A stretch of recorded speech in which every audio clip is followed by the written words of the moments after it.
ফেব্রুয়ারি বাংলাদেশে সংসদ নির্বাচন এবং গণভোট অনুষ্ঠিত হতে যাচ্ছে।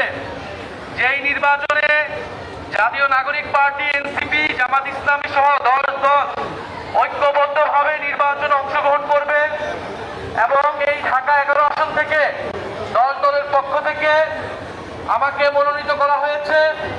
আমি এই ঢাকা 11 সন্তান, বেড়াই ফকিরখালী আমার জন্মস্থান। এই ঢাকা 11তে আমার বেড়ে ওঠা, বড় হওয়া। আমরা চাই এই ঢাকা 11 সহ সমগ্র বাংলাদেশে গণ অভ্যুত্থানের পরে যেই পরিবর্তন এবং সংস্কারের আকাঙ্ক্ষা তৈরি হয়েছে, এই আকাঙ্ক্ষা যাতে অব্যাহত থাকে। নির্বাচনের মধ্য দিয়ে দলীয় নির্বাচনী ঐক্য একটা বৈষম্যমুক্ত, দুর্নীতিমুক্ত, আধিপত্যবাদ মুক্ত, ইনসাফ ভিত্তিক রাষ্ট্র এবং সমাজ প্রতিষ্ঠা কায়েম করতে চায়। ইনশাআল্লাহ যদি আমরা ক্ষমতা বা সরকার গঠনে সক্ষম হই, শরীফ ওসমান হাদি সহ জুলাই গণ অভ্যুত্থানে আমাদের ভাইদেরকে যারা খুন করেছে তাদের বিচার নিশ্চিত করা আমাদের অন্যতম প্রধান এজেন্ডা। শরীফ ওসমান হাদি ভাই যে ইনসাফের পক্ষে, যে ন্যায় নীতির পক্ষে, আধিপত্যবাদের বিরুদ্ধে তার লড়াই শুরু করেছিল, সেই লড়াই আমরা চালিয়ে যাব।